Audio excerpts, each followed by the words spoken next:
and I want to tell you about something that happened to me on Halloween night, 2019, in a small town called Ridgeview, Pennsylvania. I wasn't a kid anymore. I was 26, living alone and working as a delivery driver for a local pizza place. What happened that night still keeps me up sometimes, especially when I see a lantern light in the dark. Ridgeview is one of those old mining towns where every house feels like it's leaning slightly downhill and half the streetlights don't work. October there hits different. The air turns sharp and the whole place smells like wet leaves and wood smoke. That night started like any other Halloween shift, kids running around in costumes, parents double parking, everyone ordering last-minute pizzas before their parties. Around 9:45, my manager tossed me a delivery slip and said, "Last run, Aaron. Cedar Hill Drive. You're off after this." I didn't recognize the address. Cedar Hill was outside town, near the old quarry, a place people said was haunted. Locals used to tell stories about a miner who died in an explosion back in the 40s, still walking the woods with a lantern, searching for his crew. I'd heard it a dozen times, but never paid attention. The drive up. It took me about 15 minutes to get there. The further I drove, the darker it got. Houses grew sparse, streetlights vanished, and my phone signal dropped to 0. My GPS froze halfway up the hill, so I pulled over to check the delivery slip again. It read, 117 Cedar Hill Drive. Leave on porch. Payment in envelope. The handwriting looked shaky, like it had been written by someone elderly or nervous. When I reached the house, it was an old 2-story place tucked behind a line of dead trees. The porch light was on but flickering, and the whole front yard was covered in dry leaves. I didn't see any cars in the driveway. I got out of my car, walked up the steps, and set the pizza box on the porch table. That's when I heard it. A faint, metallic clink, clink, clink, coming from somewhere behind the house. It sounded like someone walking with chains or carrying metal tools. I called out, "Hey, pizza delivery!" No answer. The clinking stopped. Then just as I turned to leave, I saw a dim orange glow moving through the trees behind the house, like someone carrying a lantern. At first, I thought maybe it was a Halloween decoration, but the light moved too smoothly, bobbing up and down as if held in someone's hand. I got back in my car fast, turned on the headlights, and waited a second to see if anyone would come out. No one did. So I drove off.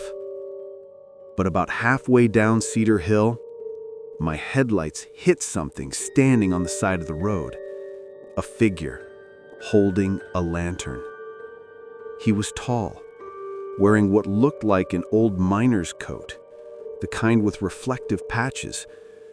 His face was mostly hidden by shadow, but I could see gray stubble and eyes that seemed too dark. I slowed down, rolled my window a bit, and shouted, "Hey, you okay out here?" No response. The lantern flickered, and in that flicker, for half a second, I swear his face wasn't human. It was blackened, like it had been burned. Then the light went out, and he was gone. The next day, when I got home that night, I couldn't shake it off. I barely slept, telling myself it was just some drunk guy messing around. The next morning, curiosity got the better of me. I drove back to Cedar Hill in daylight. The house looked abandoned. Boarded windows, mail piling up. No sign of anyone living there. The pizza box was still sitting on the porch, untouched. That's when an old man from across the road came out. "You lost, son?" he asked. I told him I delivered pizza there last night, and he frowned. "That house hasn't been lived in for years.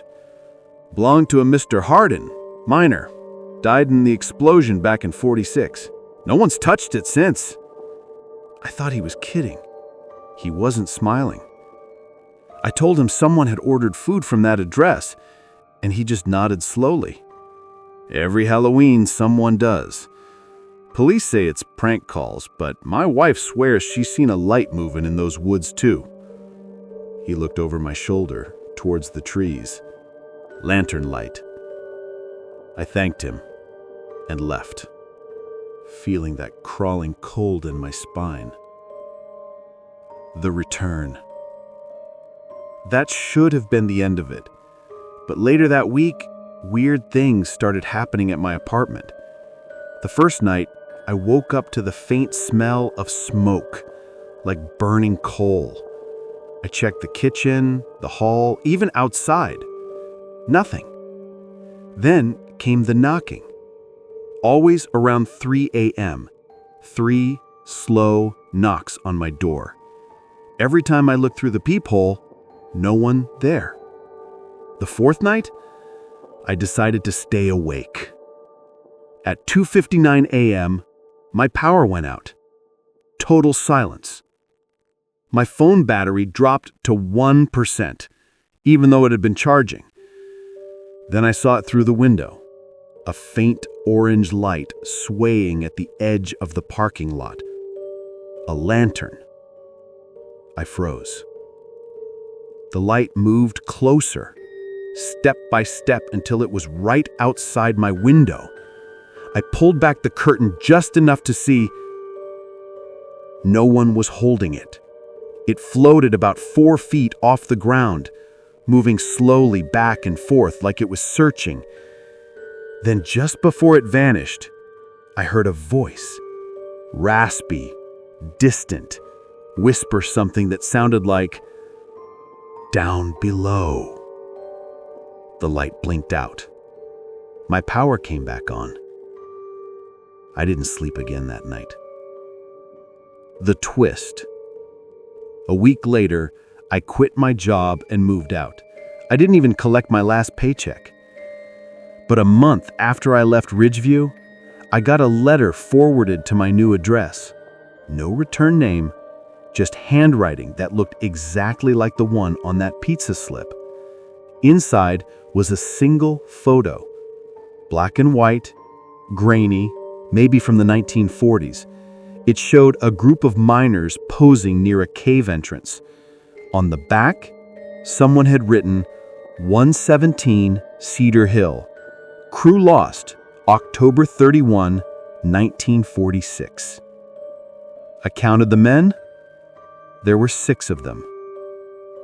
And one of their faces looked exactly like mine.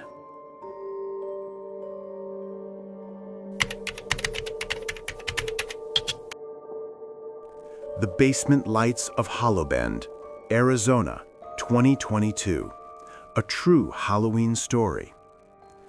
My name's Tyler Reed, and this story happened just a few years ago, Halloween 2022, when my girlfriend Sophie and I moved into a small rental home in Hollow Bend, Arizona. It wasn't a fancy place, but it had character. Old wood floors, pale yellow siding, and a big mesquite tree out front. We'd been looking for something cheap and quiet, and when our landlord, Mr. Dalton, offered it for half the usual rent, we didn't ask too many questions. He said he was just happy to have good tenants again. That phrasing, "again," didn't mean much at the time. Moving in. We moved in a week before Halloween. Sophie loved decorating, so by the second day, the porch was covered with pumpkins and string lights. The weather was warm but dry, desert autumn. The house had one weird feature, a basement. Most Arizona homes don't have basements, but this one did. Small, concrete, and cold. The door to it was next to the kitchen, sealed with a rusty old padlock when we first arrived. I asked Mr. Dalton about it, and he laughed. "Oh, that? It's just storage. Wiring's old down there, so I keep it locked for safety. Don't want anyone tripping a breaker." He gave me a spare key, saying only, "Don't go down unless you have to." We didn't think twice. The first night. The first few nights were normal. Quiet neighborhood, distant desert wind, and the faint hum of power lines outside. But on October 28th, just after midnight, I woke up to see light coming from under the basement door. It wasn't bright, just a soft yellow glow, like an old bulb had been switched on down there. I figured maybe the wiring wasn't as dead as the landlord thought, so I went to check it out. When I opened the door, the light vanished instantly. Pitch black. The switch at the top of the stairs didn't work, and I wasn't about to go down there barefoot at midnight. I shrugged it off and went to bed, telling myself I'd check in the morning. The smell. By morning, the basement door was warm to the touch. When I opened it again, that same faint yellow glow returned, this time flickering. It wasn't just light now, there was a smell, like old iron and damp earth. Sophie was still asleep, so I grabbed a flashlight and went halfway down the steps. The concrete floor was wet, though we hadn't had rain in weeks. Then I heard something faint, a low, rhythmic tapping. It was coming from the far corner of the basement. I shined my light, but it only caught the reflection of something metallic, maybe a pipe, I thought. That's when Sophie called from upstairs, voice trembling. "Tyler, the light's on again." I looked up, and the glow that had been behind me was now shining through the cracks in the floorboards above, like there was a second light directly under the living room. I bolted upstairs. The old photos. We called Mr. Dalton the next day. He came by looking annoyed, like we were overreacting. He checked the basement himself, stayed down there for maybe 2 minutes, then came back up, pale-faced and quiet. "All good," he said quickly. "Just an old fuse box. I'll get it fixed soon." Then he left. After that, Sophie started complaining that she could hear someone walking beneath the house at night. Slow, dragging steps. I didn't want to believe her, but then one evening I heard it too. Faint, but real. So I decided to look deeper. While cleaning out a kitchen cabinet later that week, I found a small envelope wedged behind a drawer. Inside were 3 old photographs, black and white, water-stained. The first showed the same house, but older, maybe the 1960s. The second showed a man standing by the basement door, smiling. The third made my stomach drop. It showed the man again, this time standing inside the basement, next to a woman whose face was scratched out. On the back of that photo, in faint pencil, were the words, "She never left." Halloween night. On Halloween night, Sophie went to a friend's party while I stayed home to finish work.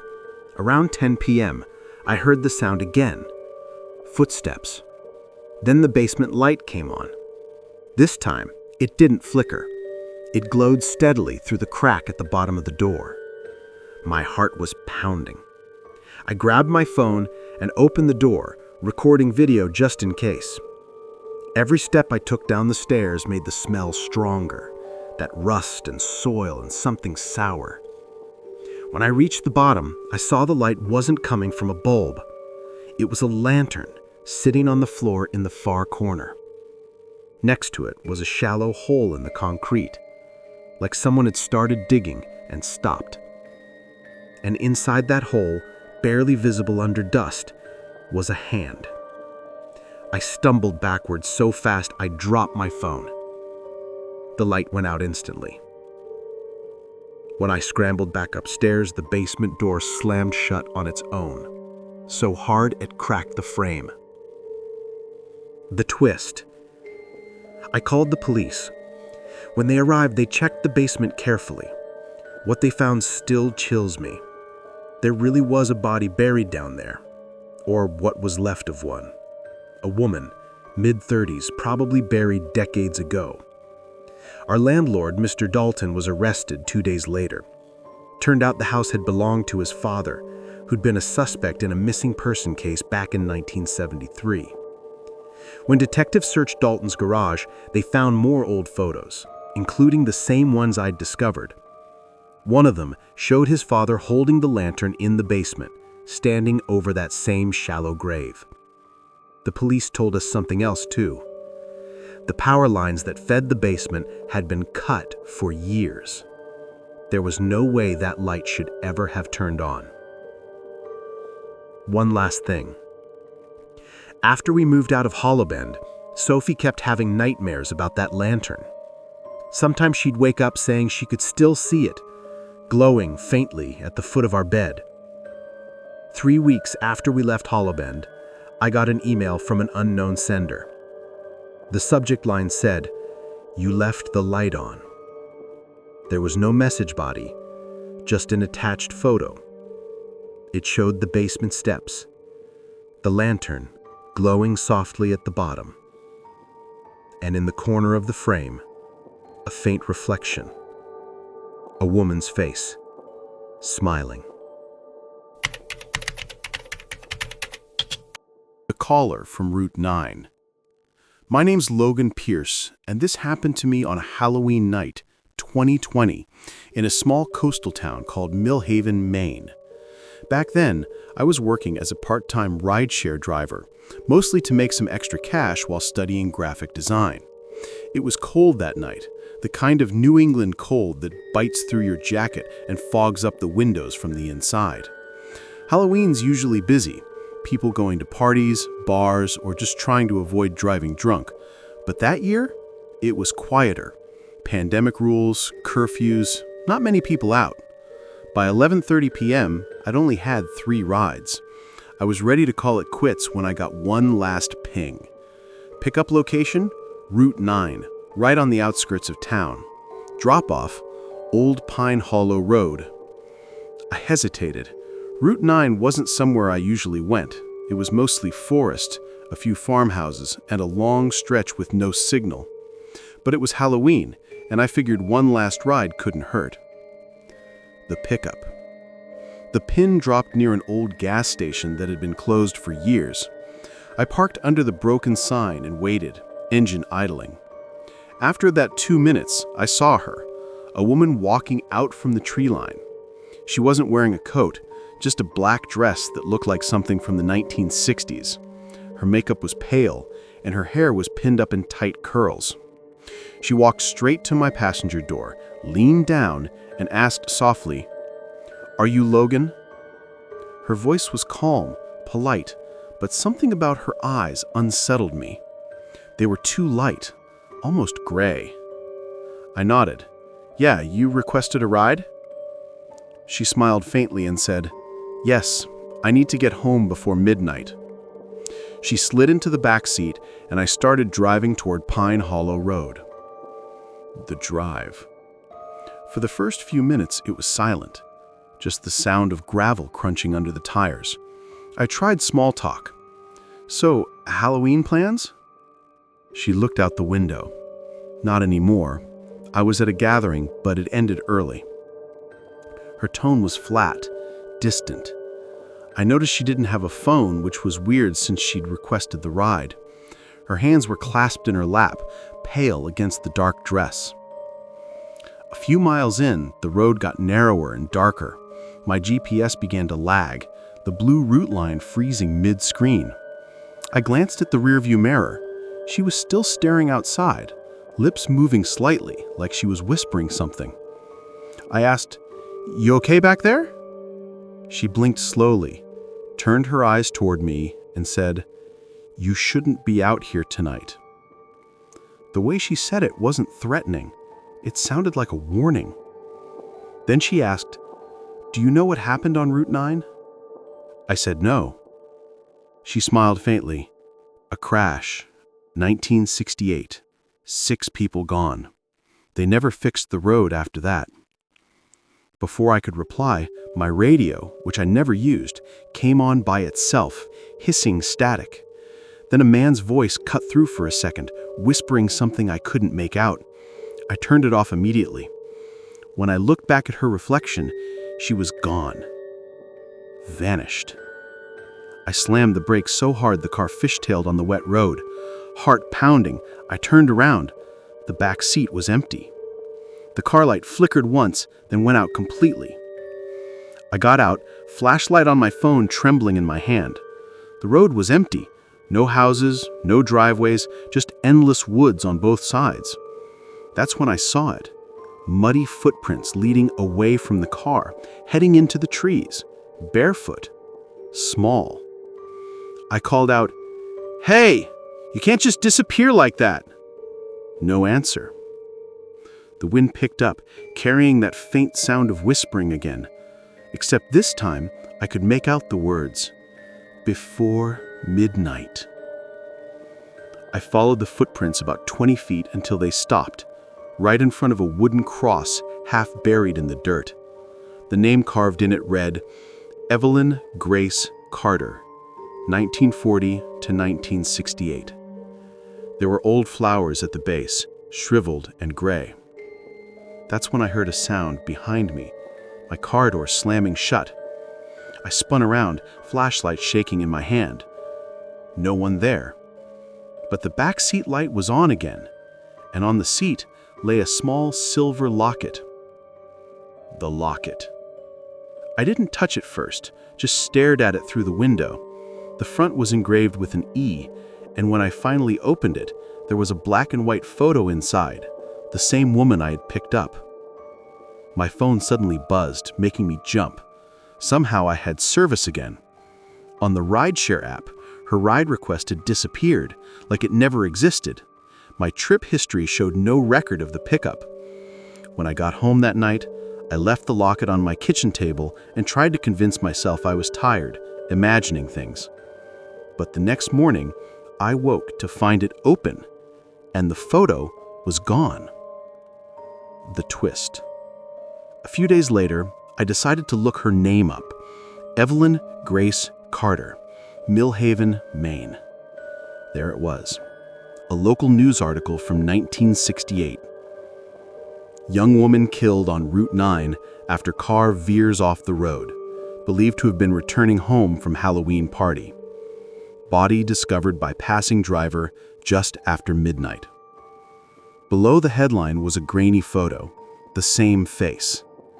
I sat there staring at the screen, trying to process it. Then I heard a ding, a rideshare request notification. It was from a blocked user. Pickup, Route 9, drop-off, Old Pine Hollow Road. Request time, 11:57 p.m. The profile name read, Evelyn G. And the comment section said, "Need to get home before midnight."